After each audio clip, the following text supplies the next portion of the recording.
안녕하세요. 저는 40대 초반 딸 하나를 키우고 있는 여성입니다. 결혼 생활을 7년 넘게 이어오다가 남편과 이혼하고 속 편하게 살고 있습니다. 제가 왜 결혼 생활을 정리하고 이혼하게 되었는지 여러분들에게 소개하고자 사연을 쓰게 되었어요. 저는 1살 많은 남편과 대학 시절 제가 아르바이트를 하는 곳에서 만났습니다. 형편이 어려워 용돈벌이 하던 저를 보고 남편이 첫눈에 반해 사귀게 되었죠. 직원 생활하며 3년가량 연애하고 결혼했습니다. 그런데 결혼이 참 쉬운 게 아니더군요. 직장 생활을 해도 신혼집 구할 돈이 아쉬웠어요. 그 사정을 시어머니께서도 아셨기에 결혼 전 저희를 불러 말씀하셨습니다. 너희 신혼집 구하기 힘들지? 대략 이야기 들었다. 그래서 대출받아 집 구할 생각이야? 네, 어머니. 전세로 알아보고 있기는 한데 전세값이 만만치 않아서 아무래도 대출 끼고 구해야 할 것 같아요. 결혼하면 돈이 한두 푼 드는 게 아니야. 돈 열심히 모아서 집 마련하기도 전에 전세값 대출도 갚아야 하고 거기다 나중에 아이도 낳아야 하는데 그 돈은 또 어쩌고. 내 생각에는 너희들 미래를 생각하면 한 푼이라도 아껴야 할 것 같다. 그래서 하는 말인데 빚내서 집 알아보지 말고 그냥 여기서 살아. 아들 쓰던 방에서 우선 신혼생활하면 될 것 같고 시댁살이 하면서 차츰 돈 모아 분가해라. 갑작스런 어머니의 말씀에 저는 선뜻 대답하기 어려웠습니다. 생각해 주셔서 해주신 말씀은 감사하지만 더 생각해보고 결정한다고 했어요. 그리고 이 사실을 친정에 알렸습니다. 아빠는 미래를 생각해서 좋을 것 같다고 하셨지만 친정엄마는 크게 반대하셨어요. 따로 떨어져 살면서 가끔 부딪히기만 해도 스트레스 받는데 아예 시댁에 들어가 산다니. 너 그게 얼마나 힘든 줄 알아? 하나하나 눈치 보면서 살아야 해. 뭐하러 고생을 사서 하려고 하니? 빚내고 살면 살았지 그냥 마음이라도 편히 살아. 둘이 부지런히 벌면 어떻게든 모이는 게 돈이더라. 나도 엄마 말처럼 시댁에 들어가서 살면 마음 불편할 것 같긴 해. 그런데 시어머님 말씀 듣고 생각해보니 틀린 말씀은 아니셔. 미래를 따져보니까 이게 아이한테도 좋을 것 같더라고. 오빠하고 더 상의해보고 결정할게. 들어가 살게 돼도 몇 년 바짝 모아서 분가하면 되겠지. 아빠와 결혼해서 한성지라는 친할머니를 모셨던 우리 엄마는 시집살이의 맛을 알기 때문에 계속 반대하시며 설득하셨지만 남편과 상의해보니 미래를 위해서 몇 년만 고생하자는 결론이 났습니다. 저도 정말 내키지 않았지만 아이를 낳고 지낼 것을 생각하니 아쉬워지는 건 돈이겠더라고요. 그렇게 결혼 후 신혼생활을 시댁에서 시작하게 되었습니다. 시댁에는 시어머님과 대학생인 신우가 1명 있었습니다. 마음 단단히 먹고 제가 노력해서 친해지면 지내기 어렵지 않을 거라 생각했죠. 그러나 생각처럼 쉬운 게 아니었습니다. 처음에는 직장생활하는 저를 배려하여 살림을 많이 맡기지 않으셨는데 어느 순간부터 조금씩 제가 살림을 떠넘기셨습니다. 아가, 아침에 보니까 냉장고에 먹을 만한 반찬이 없더구나. 장 봐서 식구들 먹을 수 있는 반찬 좀 만들어 놓고 청소는 안 하니? 먼지가 쌓인 게 눈이 훤히 보이는데 어쩜 너는 내가 말을 할 때까지 치우지를 않니? 아이고, 일일이 다 말해줘야 하나 이거 원. 어머니, 제가 집에서 살림만 하는 주부가 아니잖아요. 밖에서 일도 하니까 다 못하는 부분들이 많아요. 남편이랑 상의해서 집안일 나눠서 할게요. 그게 무슨 소리냐? 지금 밖에서 일하는 하늘 같은 서방을 대놓고 부려먹겠다는 소리냐? 어머니, 요즘 시대가 어느 때인데요. 남편 혼자서 회사 다니는 것도 아니고 저도 회사 다니고 있잖아요. 어머님, 서로 같이 일하고 있으니 집안일도 공평하게 해야죠. 저 혼자서 다 하기 버거운 거 아시잖아요. 아이고, 말하는 것 좀 봐라. 아무리 세상이 달라졌다고 해도 남자랑 여자는 같을 수는 없는 거야. 어쩜 이렇게 멀리 안 보고 앞만 보니? 너는 나중에 아이 낳고 집에서 육아할 때 우리 아들은 직장을 다녀야지. 한 사람이라도 부지런히 벌어야 할 것 아니야. 그러면 너는 아들 내조하면서 가정에 더 신경을 써야 하는 거고 아들이 너보다 회사 생활을 더 오래 해야 하니 집안일은 네가 맡아야 할 줄 알아야지. 안 그러냐? 아이 낳고 살 정도로 오랜 시간 시댁에 있을 생각은 없었는데 어머님께서는 우리가 제법 오랜 시간을 사실 거로 생각하셨나 봅니다. 그런데 기가 막힌 것은 이 사실을 남편에게 말하며 도움을 요청하니 남편도 같은 소리를 하는 겁니다. 겨우 2, 3년 정도 엄마랑 지낸다고 얼마나 모을 수 있겠어. 나중에 아이 낳고 살면 돈 들어갈 것이 한둘이 아니던데. 엄마한테 도움받을 수 있는 만큼 받고 돈 많이 모으는 게 낫지 안 그래? 아이를 천천히 갖는 방법도 있는데 어쨌거나 나중에 아이 낳으면 당신이 육아해야 되는데 경력 단절되니까 다시 직장 잡기 어렵잖아. 내가 당신보다 회사 생활 오래 하는 것도 맞는 이야기니까 너무 서운하게 생각하지 말자. 엄마가 다 우리 잘 되라고 하시는 말씀이잖아. 남편의 말을 듣고 보니 앞으로의 제 미래가 훤히 보이면서 참 아찔하더군요. 최대한 아이를 늦게 갖고 돈을 얼른 모아서 분가하는 쪽으로 이야기를 마무리했습니다. 그리고 집안일은 어머님 눈 피해서 조금씩 도와준다며 위로해 주었는데 그게 얼마나 큰 도움이 되겠나요. 저는 그냥 모든 걸 체념하고 아기 갖는 것도 미루며 하루빨리 돈 모아 시댁에서 탈출하는 것으로 가닥을 잡았습니다. 날이 갈수록 집안일로 신경을 써야 할 게 많아졌고 서툰 솜씨 탓에 시어머니께 잔소리 들으며 하루하루 버틸 뿐이었습니다. 그러다 어느 순간 나이 어린 아가씨까지 저를 못살게 굴더군요. 언니, 이거 세탁소에 안 맡기셨어요? 내일 당장 입어야 하는데 다른 옷도 빨래통에 그대로고 도대체 살림을 어떻게 하는 거예요? 시댁에 지내면서 시어머니와 신우랑 잘 지내보려고 노력했던 저는 불만이 있어도 그냥 꾹 참고 넘겼습니다. 그런데 가끔 나이 어린 아가씨가 저를 가정부 부리듯 말할 때면 어찌나 불쾌했는지 모릅니다. 결국 참다 저도 욱해서 한마디 하게 되었어요. 아가씨, 무슨 말을 그렇게 해요? 내가 여기 가정부도 아니고 어떻게 일일이 다 신경 쓸 수 있겠어요? 그리고 그렇게 중요한 옷이면 아가씨가 스스로 세탁소에 맡기면 되잖아요. 다 챙겨줘야 하는 애도 아니고 이건 아니죠. 집안일 책임지는 건 언니 아니에요? 우리 집에 오빠랑 얹혀 살면 당연히 집안일은 언니 몫이죠. 그래서 언니한테 빨래 이야기 꺼낸 건데 언니 아니면 제가 누구한테 이야기해요? 됐고요. 이거 빨리 손빨래라도 해놔 주세요. 아가씨, 정말 말을 심하게 하네요. 나 저녁 준비도 해야 하고 바쁘니까 급하면 아가씨 옷은 아가씨가 알아서 해요. 나이도 어린 게 어찌나 싸가지 없게 말하는지 아무도 없으면 한 대 쥐어받고 싶은 심정이었어요. 안 그래도 성질 건드려서 짜증나 죽겠는데 시어머님은 한술 더 떠 불난 제 마음에 기름을 부으셨습니다. 너는 신우가 부탁하는 게 그렇게 안 이꼽냐? 이거 손빨래하면 얼마나 걸린다고 그렇게 매정하게 못한다고 하니?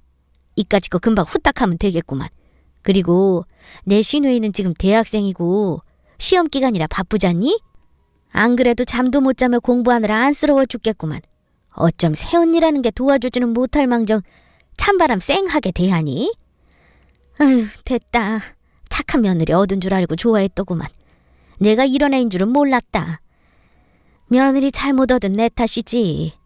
기껏 자기들 생각해서 도와주려고 집에 들어와 살라고 했더니 이런 식으로 갚으려드네. 어이구, 내 팔자야. 팔은 안으로 굽는다고 아가씨가 예의 없게 행동하고 말할 때마다 시어머니는 본인 딸 편만 들었습니다.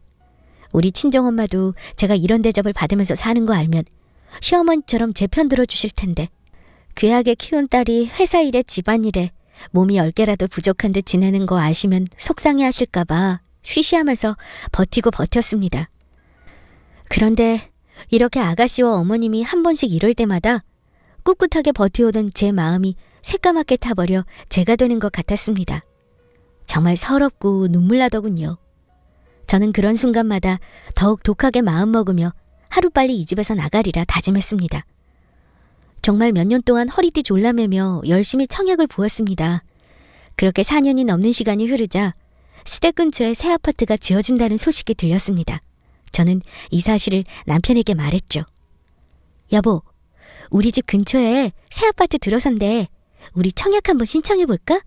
에이, 요즘 청약이 뭐 쉽게 되는 줄 알아? 하늘의 별 따기라더라.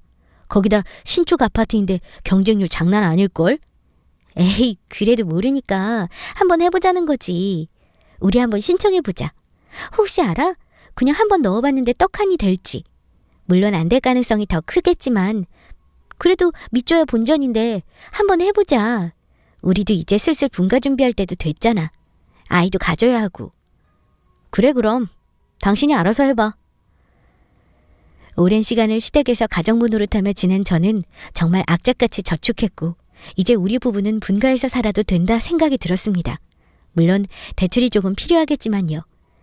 괜찮은 곳 빌라를 알아볼까 생각하던 중 아파트 단지가 지어진다는 소식을 듣게 되었고 희망을 담아 꾸준히 부었던 청약도 혹시 모르니 도전해보기로 했습니다. 필요한 서류를 준비하고 청약을 했어요. 내심 기대한 것도 없진 않지만 연습 삼아 해보는 것으로 생각하고 청약에 크게 매달리지 않았습니다. 그런데 어느 날 제게 연락이 오더군요. 바로 하늘의 별 따기라던 청약에 당첨되었다는 소식이었습니다. 그동안 고생한 지난 날들이 스쳐 지나가면서 미친 사람처럼 울다가 웃다가 회사에서 혼자 생쇼를 했는지 모릅니다. 모두 축하해줬고 이 기쁜 사실을 바로 남편에게 알려주었죠. 남편도 저와 같이 함께 기뻐해 주었습니다. 여보, 우리 이제 드디어 분가할 수 있어. 그동안 우리 집 장만하려고 얼마나 애를 썼어? 이게 난 아직도 꿈인지 생신지 믿어지지 않아. 너무너무 행복한 거 있지. 그러게, 우리 그동안 진짜 고생 많았다. 특히 당신이 더 고생 많았지. 시집와서 시댁에 살기가 쉬운 게 아닌데. 그동안 정말 고생 많았어. 우리 조금만 더 고생해서 이사까지 잘 마무리하자. 그리고 우리도 이제 나이가 있으니 아이 가질 생각도 서서히 해야겠네. 뜻밖의 행운으로 청약에 당첨되었고 앞으로는 계약금과 중도금을 처리해야 했습니다. 물론 대출을 끼고 진행하겠지만 그동안 고생하면서 모은 돈이 적지는 않았습니다. 이제 남은 것은 나이도 있으니 아파트가 완공될 때까지 알뜰히 살림하면서 임신 계획을 준비하면 되겠다 싶었죠. 정말 모든 것이 순조롭게 진행되었습니다. 임신 준비에 들어가자마자 우리 부부에게 어여쁜 공주님도 생기게 되었고요. 아파트가 다 완공되는 그날을 생각하며 지냈습니다. 그러나 시간이 참 빠르게 가지 않더군요.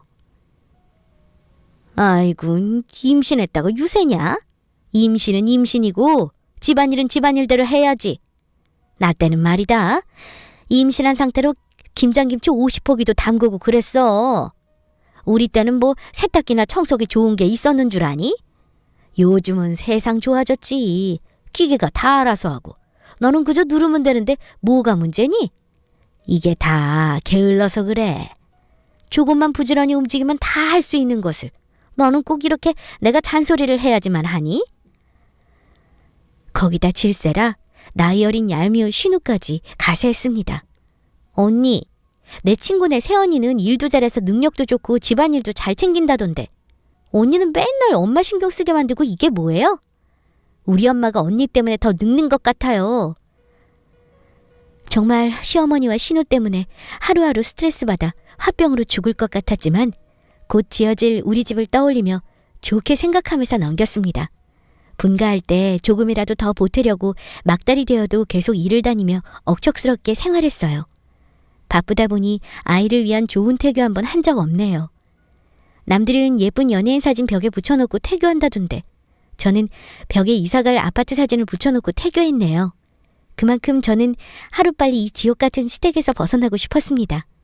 젊지 않은 나이지만 예정일에 맞춰 아이까지 무사히 낳았고 일을 쉬며 집에서 아이를 돌보게 되었습니다. 그리고 하루하루 이사갈 날이 빠르게 다가왔죠. 그러던 어느 날이었습니다. 아가씨가 돌연 결혼하고 싶은 남자를 집으로 데려와 소개했습니다. 직업이 의사라는 말에 시어머니는 입이 귀에 걸리시더군요. 의사 사위를 놓치기 싫은 시어머니는 무서운 기세로 결혼을 밀어붙이셨습니다. 그런데 하루는 아가씨가 방에서 나오지 않고 계속 울기만 하면서 식음을 전폐하더군요. 어머니는 그 모습에 한숨을 푹 내쉬더니 대뜸 저와 남편에게 할 말이 있다며 불렀습니다. 내가 정말 어디 가서 말하기도 뭐하고 이 일을 어쩌면 좋을지 모르겠다. 엄마, 무슨 일인데 그래요? 지영이 요즘 왜 저러는지 아세요? 그 결혼 날짜 잡을 듯이 굴더니 방에 틀어박혀서 계속 울기만 하고. 혹시 결혼한다던 남자친구랑 헤어졌어요? 아직 헤어진 건 아닌데 이러다가는 헤어질 판이지. 그게 무슨 말씀이세요, 어머니? 아가씨가 왜 남자친구랑 헤어져요? 남자친구분 아가씨 엄청 좋아하잖아요. 그래, 박서방이 우리 딸 좋아하기는 엄청나게 좋아하지. 그런데 박서방 부모께서 우리 딸을 탐탁치 않은지 우리 집이 박서방네만큼 풍족한 것도 아니고 사돈 맺고 싶은 수준이 아니니 결혼을 반대하고 계시나 봐. 아니, 우리 보고 집 한 채 값만한 혼수를 요구하질 않나. 우리가 그렇게 해줄 형편도 아니고 그 정도 혼수면 집 한 채 해주는 거랑 뭐가 다르니? 그래서 말인데 내가 곰곰이 생각을 해보니까 너희 곧 이사갈 아파트 말이다. 그거 지영이 결혼 선물로 해주면 안 되겠니? 네? 어머니, 그거 지금 무슨 말씀이세요? 저희 아파트를 왜 아가씨한테 드려요? 물론 너희가 당첨된 아파트인 건 알지만 지금 상황이 어쩔 수 없잖니. 넌 하나밖에 없는 신우가 지금 사랑하는 남자랑 결혼도 못하고 저렇게 매일 방에 처박혀 울고 있는데 걱정도 안 되니? 그깟 아파트야. 나중에 또 알아보면 되지. 아니면 그냥 여기서 계속 나랑 쭉 살아도 되고. 어차피 지영이 시집가고 나면 남는 방 하나 더 생기는데 거기는 아이가 쓰면 되는 거고. 나도 이제 살 날 얼마 남지 않았는데 나 죽으면 이 아파트 너희한테 물려주마. 어머니, 그래도 이건 아니죠. 다 쓰러져가는 낡은 아파트랑 새로 지어진 신축 아파트가 같아요?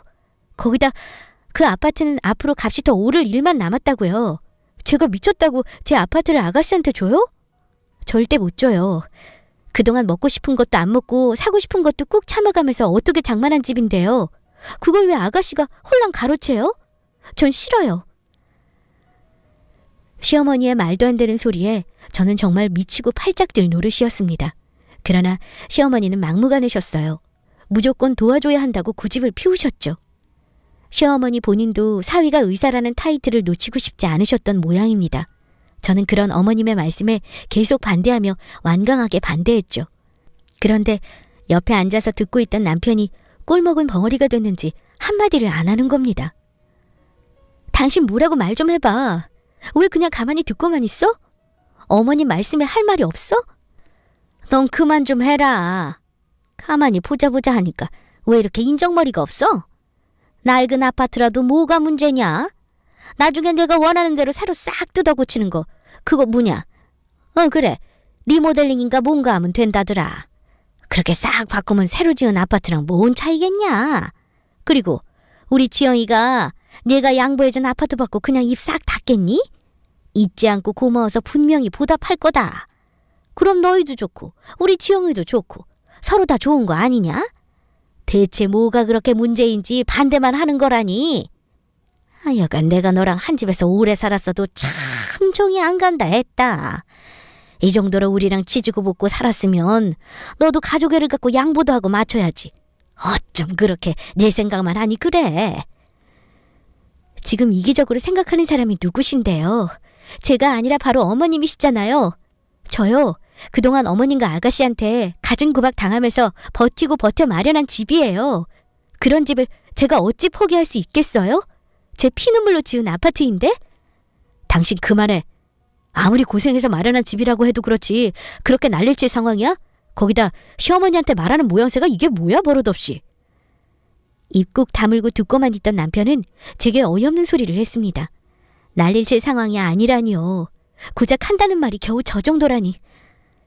그동안 시어머니와 아가씨에게 괴롭힘 당할 때 단 한 번도 제 편 들어준 적 없었습니다. 늘 방관만 했었죠. 그런데 이런 상황에서도 제 편을 들어주지 않는 남편이 참으로 야속했습니다. 남편은 그런 제 속도 모르고 계속해서 이야기하더군요. 어머니 말이 아예 틀린 말씀은 아니야. 비록 고생해서 마련한 집이기는 해도 선윗 사람으로서 우리가 양보하는 것도 좋을 것 같아. 거기다 태어난 우리 딸도 당신 혼자 보기 힘들잖아. 엄마가 봐주시면서 도와주면 당신도 좋고. 아, 그렇지. 내가 우리 손녀도 같이 봐주고 얼마나 좋냐? 어쩜 그렇게 본인 생각만 하는지. 좋기는 개뿔. 임신한 며느리를 부려먹었던 시어머니를 제가 모르는 것도 아니고 이번 일만 넘어가면 손녀 봐주며 도와주기는커녕 평소처럼 저를 가정부 부려먹듯 편하게 지나칠 게 뻔했습니다. 제가 그 긴 시간 동안 이 지옥에서 버틸 수 있었던 것은 유일하게 아파트였는데 제 동아줄 같은 아파트를 날로 먹으려는 시어머니를 생각하니 정말 참을 수 없는 분노를 느꼈습니다. 거기다 더는 지긋지긋한 시댁에서 지내고 싶지 않았죠. 저는 결국 폭발하고 말았습니다. 그대로 자리에서 일어나 미친 듯이 제 짐을 챙겼어요. 그리고 아이를 안고 집을 나가려 했습니다. 그런 제 모습에 당황한 듯한 남편은 이내 정신을 차리고 소리치더군요. 지금 뭐하는 짓이야? 아이 데리고 어디 가려고? 다 커서 장인 장모님 걱정하시게 친정에 가려는 거냐? 그래. 너 같은 새끼랑 계속 살기도 싫고 이딴 집구석에서 단 한시라도 내 아이랑 있기 싫어서 나가려고 그런다. 내가 그동안 너 같은 놈 만나서 이딴 집구석에 시집와 고생만 하며 산 거 우리 엄마가 알면 속상하실까봐 말 안 했는데 말 안 하고 그냥 참고 사는 게 더 불효 같다, 이 미친놈아. 뭐? 윗사람으로서 양보를 해줘? 네가 뭔데 양보한다 만다야? 네가 잊었나 본데 그 집 내 통장으로 청약 당첨됐어. 모자란 잔금도 우리 부모님이 도와주셨다고. 그런 집을 내가 왜 내 동생한테 양보해야 되는데? 이 거지 같은 집구석에서 내 아파트에 보탠 거 1원도 없어. 그동안 회사 일하면서 가정부처럼 집안일 할 때 너희 엄마 우리한테 생활비라고 받을 거 다 받았잖아? 똑같이 밖에서 일해놓고 혼자 고생하며 살림한 노동값 생각하면 너희 식구들 내 아파트를 넘볼 자격 없어. 조만간 이혼서를 보낼 테니까 천년만년 낡아빠진 아파트에서 지금처럼 구질구질하게 살아. 전 말이 끝나자마자 당장 아이를 데리고 시댁을 빠져나왔습니다. 그리고 곧장 친정으로 가서 엄마를 붙잡고 대성통곡을 했어요. 그 긴 시간 동안 참고 살아온 내가 너무나 불쌍하고 속상했습니다. 내 편 한번 되어주지 못한 남편이 뭐가 좋다고 옆에 붙어 살면서 악착같이 분가하려고 노력했는지 제가 참 미련스럽더군요. 그런 제 사정을 다 알게 된 친정엄마는 불같이 화를 내셨고 당장 이혼하라며 난리를 치셨습니다. 한바탕 난리를 겪고 나니 앞으로 제가 어찌해야 할지 더 선명히 보이더군요. 저는 변호사와 상담하고 제 아파트와 아이를 지키기 위해 바쁘게 움직였습니다. 다행히 그동안 고된 시집살이를 하면서 겪은 피해 보상을 청구할 수 있다고 했습니다. 그리고 결혼 생활 중 발생한 아파트라고 해도 아직 소유권 등록 전 단계이기도 하고 결정적인 잔금을 친정에서 도와주셨기 때문에 공동재산으로 나누기 어렵다고 하셨습니다. 저는 이 사실을 알리고 이혼 서류를 건네줄 겸 시댁에 들렀습니다. 제가 집에 들어가니 남편은 저를 보고 한숨을 푹 내쉬고 있었고 시어머니는 가소롭다는 듯 저를 보며 팔짱 낀 상태로 소리치셨습니다. 여기가 어디라고 다시 들어와? 네 발로 한번 나갔으면 들어올 때는 순순히 못 들어오지. 왜? 막상 이혼하려고 하니까 겁나냐? 나도 어디서 주워들은 게 있어서 하는 소린데 그 아파트 아무리 내 통장으로 당첨된 거라고 해도 부부는 공동재산 아니냐? 그 아파트 반은 우리 아들이 받을 권리 있어. 이참에 잘 됐다. 그 아파트 반값 받아서 우리 지영이 시집 보내고 우리 아들 새장가 보낼 거야. 너 같은 거 꼴 보기 싫었는데 이렇게 순순히 나가주니 참 고맙지 뭐냐?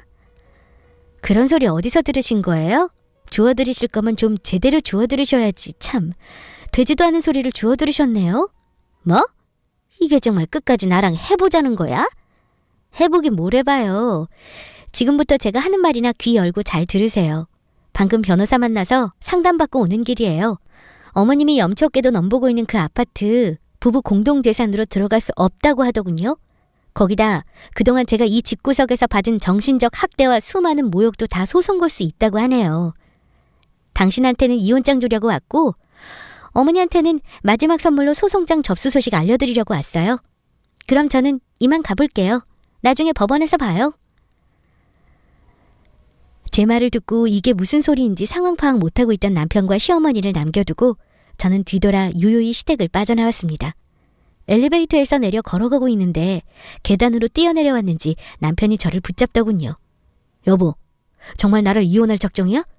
우리 엄마가 당신한테 조금 심하게 군 거 내가 인정해. 오늘 엄마가 한 말은 사실이 아니라고. 새장가 갈 생각도 없었고 그냥 엄마 말처럼 당신 버릇 고치려고 했던 거야. 그래도 엄마가 그렇게까지 말씀하시는 게 아니었는데 내가 대신 사과할게. 그리고 태어난 우리 딸도 생각해야지. 이렇게 이혼하면 앞으로 우리 딸은 아빠 없이 어쩌라고. 걱정 마. 너보다 더 좋은 아빠 만들어주면 되니까. 뭐? 당신 정말 진심이야? 그동안 너 같은 걸 남편이라고 믿고 산 내가 미친년이지. 그 몇 년 동안 단 한 번도 내 편 되어준 적 없었지만 이번 건 내 편 들어줬어야지. 내 발등 내가 찍은 거야. 그러니까 법원에서 만날 준비나 해.